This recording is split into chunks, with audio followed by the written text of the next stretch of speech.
Hello, my name is Kevin and welcome to the Love Decanters channel. So this is the fifth and final part of my visit to the Old Bakehouse Antiques Centre in Northampton. And yeah, I had a few failures in this one where I just couldn't figure things out, but you know, that's how it goes. I don't think I have much more to say because this is the fifth and final part. So let's go on and have a look at what's on there. Davidson bowl. Yeah, look, the stand. I'll be able to look this pattern up and everything for this one. There's no frog. You buy the frog separately, so not everything comes with a frog. In fact, they buy the stand separately as well. So yeah, that's the way they used to do it in those days. This is a page from the Davidson's 1931 catalogue that I've downloaded from 20thcenturyglass.com, and this is the bowl we were looking at. This one's got a frog in it. So this bowl is not in the 1928 catalogue, so it's from around this time, maybe a year earlier, 3 at the most, obviously. But also, I was a little surprised when I found the catalogue in the 1956 or I found the bowl in the 1956 catalogue. This one's downloaded from victorianpressglass.com. And yeah, so how long is that? 31 to 56, that's like 25 years. And also, we can squeeze an extra year onto that because I don't have a catalogue for 57, but I do have a price list, and this is quite interesting. So it's number 21. Oh, sorry, if I go back here, you can see 21. Here it is. 21. 9-inch diameter bowl, 40 flower block, plinth, blah, blah, blah. Yeah, okay. And amber cloud. So it looks like amber. Oh no, so you can get it amber, emerald, light, and you can have it clear or frosted. Ours was clear and amber. Okay, so in 1957 you could buy a dozen, because this is a trade catalogue, a dozen for 122 shillings and 6 pence, which equates to, in modern day money, about just over 50p each. Yeah, because 10 shillings a go and 20 shillings in a pound. So yeah, just over 50p, probably something like about 52p or 53p, something like that per bowl, with a stand and with the frog in it. So yeah, just a little fun factette there. So there it is. This is funny in here. I wouldn't normally look at it twice, but you look at that top looks like it's at least 100 years old. This probably came in a case. It's just a piece of utility, but it's a water bottle for someone just to carry around, probably in a canvas case or a leather case. Really basic thing. Obviously not military because it would be metal, but yeah, that's quite an interesting utility thing. You know, I like that kind of stuff. A couple of pickle jars here.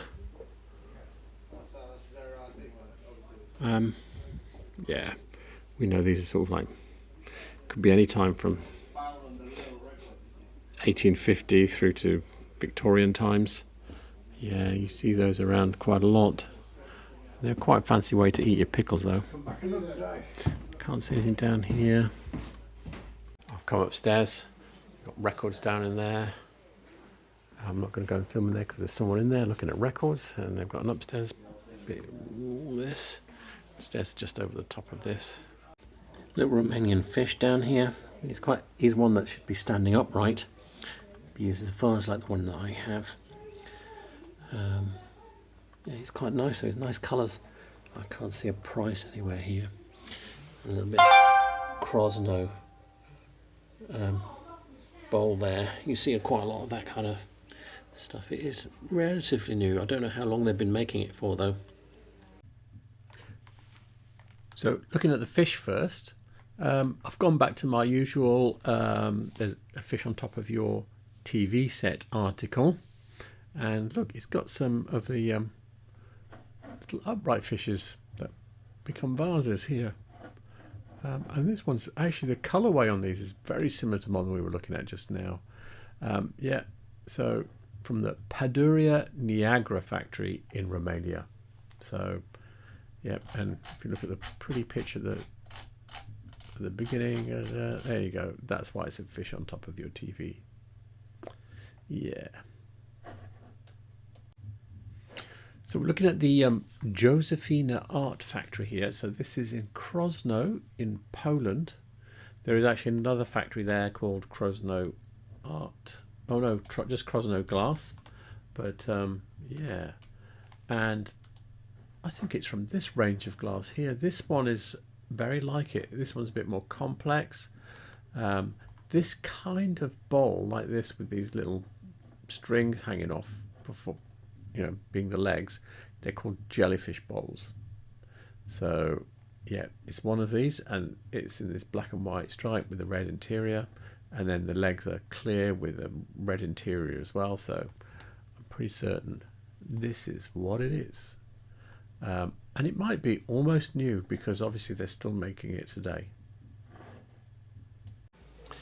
Look at this interesting piece.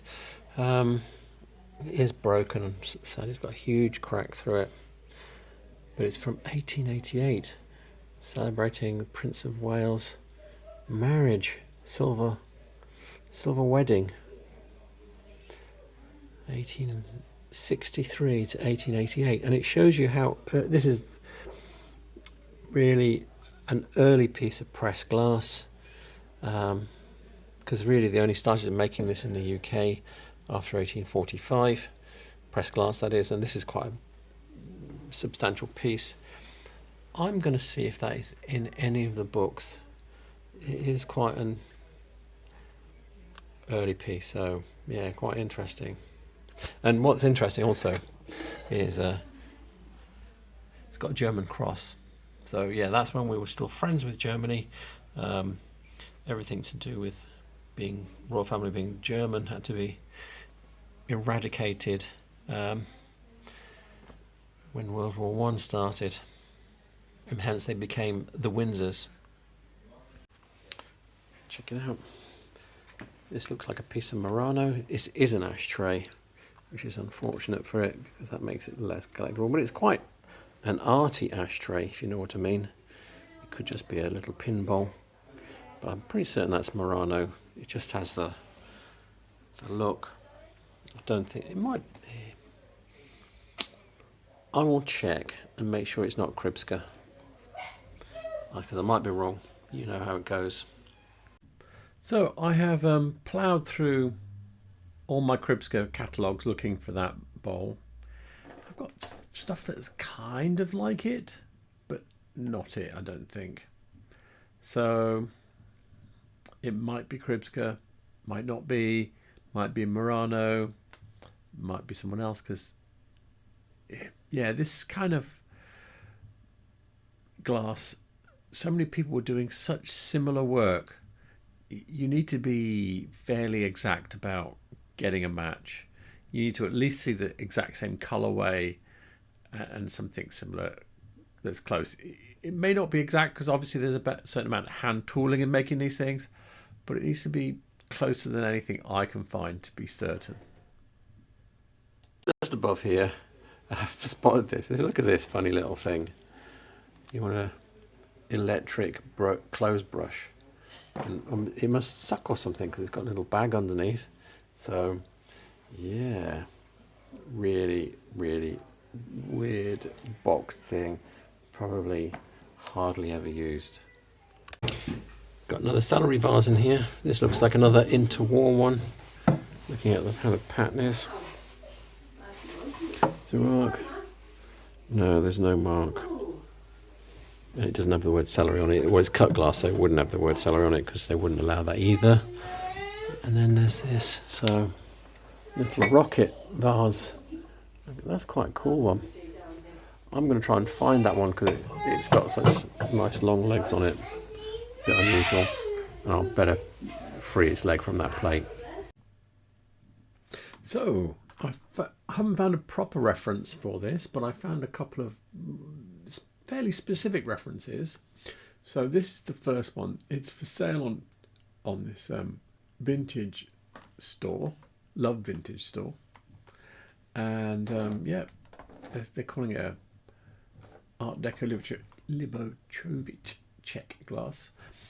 I did actually check in 20th Century Glass. They don't have it in there, but it's not coloured glass, and most of the stuff in 20th Century Glass is coloured. So, but here it is. Theirs has got a registration number, so I presume that's how they figured out what it is. And yeah, also I found another reference here on eBay. Theirs has got the same reg number, but it's a different shape.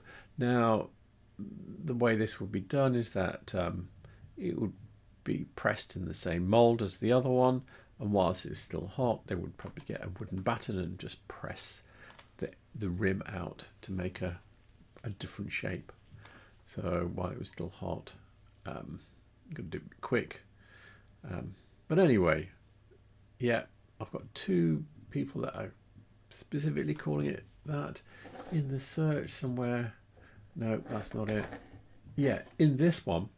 So this is another eBay for sale one, but in actual fact it's gone.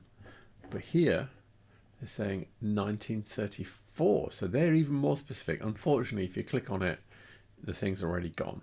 So, but the picture's still here. So yeah, that's the best I can do. I feel like this is probably true. So anyway, there you go. Just bought a little cake dish in here. It's a Davidson's Jacobean one with a little handle in the middle to pick it up, so you don't make it easy to carry it around. And you know, sitting down in your living room, you just lean over with your dish, swinging your cakes around so they don't fall out. Anyway, that's quite a cool little thing with the handle and everything. So again, I've not found a proper reference for that Jacobean plate. Okay, so I have found this fruit bowl, which looks to be the same mould. I suspect this is the shape of the mould, and the plate is basically this mould flattened out a bit. Normally I wouldn't go for this, but in actual fact what they've said in the description is that it's marked Jacobean Reg. So I'm comfortable as long as they're being honest, but then you wouldn't send it out if it didn't say that. But anyway, yeah, I'm happy that it is that. My little reservation was, I know how the Jacobean pattern is. Is it going to do anything more? No. You can see how it's got this scalloped edge, and that's very typical. All the Jacobean pieces have that, nearly all anyway, that I know of. But I wasn't sure about the pressed star in the base, and the pressed star here matches the one on the plate that we're looking at. So I'm now comfy that it is a matching item. Just spotted this American swung vase up here. I was just about to pack up and go, and yeah, it's probably Fenton or somebody. I'll be able to look that one up. And also there's another J.G. Durant vase there, French one. So I'm here on David Dottie's Carnival Glass website, and yeah, so this is the vase we were looking at here. It's called April Showers Vases by Fenton. I did try to find it in the Carnival Glass website. They've only got this one here, this little short one. They wanted $95 for it, and they're saying that it's early 1900s. So I can only presume that they're all early 1900s, which makes it a real antique, you know, properly 100 years plus old. So anyway, that's what that swung vase is. This time I really was just going, and I spotted this underneath. Look at that. That is cool. I really like that. I don't know who it's by. Maybe Kripska, might be Murano. It is really nice, really unusual. I'm going to definitely try and find that. That is a cool thing. Put that back so I can turn the... So, I've looked out again. This is the closest I've been able to get to it. I kind of knew it wasn't Kripska. It didn't look right. I did check anyway, but yeah. So this is the closest pieces I've got, and you can see these long, but when you look at it from above, it's not the right shape. They were more loby, and also this has only got 6 lobes. That had 8. Yeah, it's just, and this is too upright. That was flatter. It's a really cool piece, really cool. If I was collecting that kind of thing, I would have bought it. It could be a different Italian firm, because I've been through all of the ones from Cristallo Venezia. It could be, you know, Spanish. I know they did that kind of thing. It could be French. Lots of people were doing these kind of things. The Canadians were doing it too. So yeah, there's so many different makers of this style of glass.